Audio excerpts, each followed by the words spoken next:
Hello everyone. Welcome to my vlog. Going simply, enthusiastically, entertaining lifestyle. Ngayon po, maglilinis ako ng mga in-order kong itlog. Yung mga poops makikita sa eggshells. Yun po ang lilinisin ko. Suka or vinegar po ang gagamitin na payo ng mga eksperto dahil madaling matuyo at may natural antibacterial power. O ha? Bakit nga ba? Bakit nga ba kailangan linisin ng mga poops dun sa eggshell? Para iwas sa mga langaw na umaaligid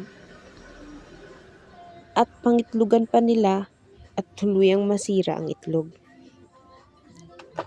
Makakatulong na rin sa mga mamimili ng itlog kung di man nila ugaling hugasan ng itlog na binibili nila bago lutuin.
Na-apply po natin dito yung FIFO, first in, first out.